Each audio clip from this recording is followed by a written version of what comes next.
দেখানো হচ্ছে একদল মানুষ যাদের আঙ্গুলগুলো লম্বা লম্বা তামার, গাল এভাবে হ্যাচড়াচ্ছে, নিজের গাল নিজে হাসড়াচ্ছে এবং নিজের দেহ থেকে গোশত তুলে ফেলছে, ভক্ষণ করছে। নবী জিজ্ঞাসা করলেন সাল্লাল্লাহু আলাইহি ওয়াসাল্লাম, এরা কারা, কি কারণে এদের শাস্তি হচ্ছে? তাকে বলা হলো, এরা আপনার উম্মতের সেই সব ব্যক্তি যারা সবসময় গীবত আর সমালোচনায় ব্যস্ত থাকে। এবার নবীজি দেখছেন এক শ্রেণীর মানুষ, পেট এইরকম ফোলা, অট্টালিকার মতো পেট ফোলা, আর ভিতরে সাপ কিলবিল করছে, এবং এদেরকে রক্তে নদীতে ফেলে মাথাটা ফাটিয়ে দেওয়া হচ্ছে। নবী জিজ্ঞাসা করলেন সাল্লাল্লাহু আলাইহি ওয়াসাল্লাম, এরা কারা? এরা আপনার উম্মতের এই সব ব্যক্তি যারা ছিল সুদখোর, রিবাখোর। মানে এই উম্মতের অন্যতম বড় সমস্যা হবে রিবা, যেটা আমি বলেছি। সবচেয়ে নিম্ন পাপ নিজের মায়ের সাথে জেনা করা, সবচেয়ে উচ্চ পাপ আল্লাহ এবং তার রাসূলের সাথে যুদ্ধ করা, এটা হলো সুদ। এবং এর বাস্তবতা হচ্ছে এই, ধনী দিন দিন ধনী হবে, গরিব দিন দিন গরিব হবে। রক্ত চুষে খাওয়া হয়, এই কারণে রক্তের নদীতে ফেলা হয়েছে। এবং সাপ খেয়েছে তারা, সাপ খেয়ে পেট ফুলিয়ে ফেলেছে। আর একটা হাদিস আগেই বলেছি, যে দেয়, যে নেয়, যে সাক্ষী থাকে, যে লিখে রাখে, সবাইকে সমানভাবে লানত করেছেন নবী সাল্লাল্লাহু আলাইহি ওয়াসাল্লাম। নবীর লানত নিয়ে হাউজে কাউসারের পানি কোশ্চিন কালো পাবেন না, কবরের উত্তর দিতে পারবেন না। এমনকি এই নবী সাল্লাল্লাহু আলাইহি ওয়াসাল্লামের সুপারিশ আপনার কপালে নাও জুটতে পারে, সতর্ক হয়ে যান। তিনি আসছেন, দেখলেন এক শ্রেণীর মানুষ আগুন, বড় বড় আগুনের দলা, এগুলো মুখে ঢুকাচ্ছে, পিছনের রাস্তা দিয়ে বের হয়ে যাচ্ছে। নাউযুবিল্লাহ পড়ি আমরা। জিজ্ঞেস করা হচ্ছে, কারা এরা? মর্মান্তিক শাস্তি হচ্ছে। নবী সাল্লাল্লাহু আলাইহি ওয়াসাল্লামকে বলা হলো, এরা আপনার উম্মতের সেই সব ব্যক্তি যারা এতিমদের মাল আত্মসাৎ করে খেত। এতিমের মাল আত্মসাৎ করলে যদি এই শাস্তি হয়, জনগণের মাল আত্মসাৎ করলে কি হতে পারে চিন্তা করে দেখেন। এটা মানুষের হক, আল্লাহর কাছে ক্ষমা পাওয়া যাবে না, মানুষকে দিতে হবে। আরো এগিয়ে আসলেন, তিনি দেখলেন এক শ্রেণীর মানুষ জিহ্বাগুলোকে টানা হচ্ছে, আগুনের কেচি দিয়ে কেটে দেওয়া হচ্ছে, আবার জিহ্বা জোড়া লাগছে, আবার কেটে দেওয়া হচ্ছে, চলতে আছে অনবরত, কন্টিনিউয়াসলি। আল্লাহর কাছে কায়েমনো বাক্যে দোয়া করি, এই সময় দোয়া কবুল হয়। আল্লাহ পাক যেন দোয়া আমাদের কবুল করেন, আল্লাহ পাক যেন আমাকে এবং আপনাদেরকে এদের অন্তর্ভুক্ত না করেন। জিজ্ঞেস করা হলো, এরা কারা? নবী সাল্লাল্লাহু আলাইহি ওয়াসাল্লামকে বলা হচ্ছে, এরা আপনার উম্মতের সেই সব ব্যক্তি যারা ছিল বক্তা, ওয়াইজ, যারা অনেক বক্তব্য করত, নিজে আমল করত না। খুব কম দেখা যায় যে আমাদের কথাগুলো আপনাদের কলবে তাসির হচ্ছে। তাসির তখন হবে যখন আমার মধ্যে আমলটা থাকবে। জানা অনুযায়ী আমল না থাকলে এই অবস্থা হবে। আল্লাহ পাক আমাদেরকে হেফাজত করুন, আল্লাহ পাক আমাকে এবং আপনাদের সবাইকে হেফাজত করুন, আমিন।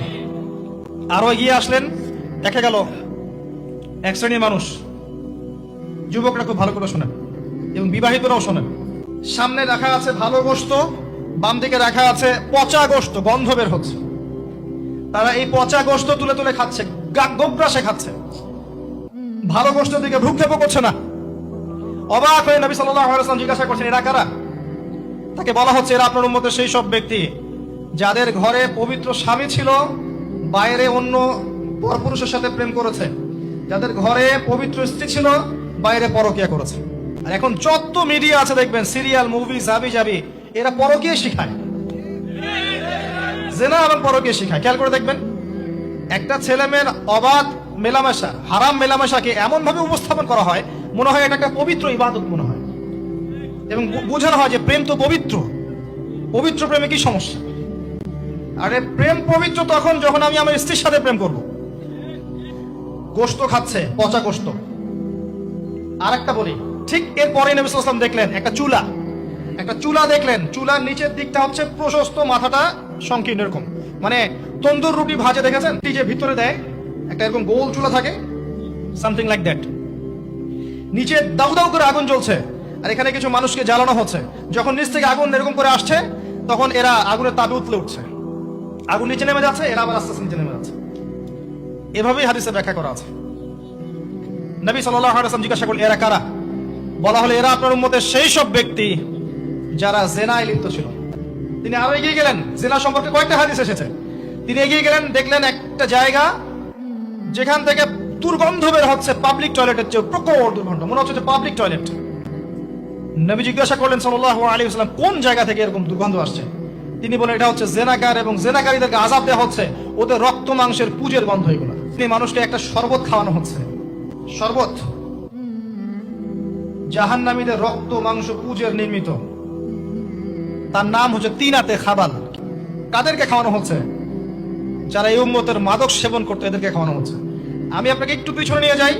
আলোচনা শুরু করেছিলাম যেখান থেকে, ওই যে মৌলিক সমস্যাগুলো যেটা বলেছিলাম এই উম্মতের মধ্যে এখনো আছে, এটাই সেই পাপগুলোর শাস্তি যেটা কিয়ামত পর্যন্ত উম্মতের মধ্যে থাকবে। মাদক, পর্নোগ্রাফি, এই যে আপনার বিহায়াপনা, জেনা, সুদ, এগুলো এখনকার মৌলিক সমস্যা।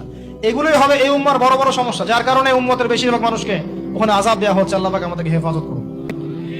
এরপর এভাবে তিনি আরো কিছু শাস্তি দেখেছেন, দেখে আসার পথে জাহান্নামের যে বর্ণনা দিয়েছেন যে বেশিরভাগ মানুষ সেখানে হচ্ছে জাহান্নামে নারী জাতি। কি কারণে তারা বেশিরভাগ জাহান্নামে যাবে? লানত করার কারণে, অভিশাপ দেওয়ার কারণে, স্বামীর অকৃতজ্ঞ হওয়ার কারণে। সারা জীবন স্বামী করে যাবে, একদিন ঝগড়া লাগলে বলবে সারা জীবন তোমার কাছে কোনো ভালো ব্যবহার পেলাম না।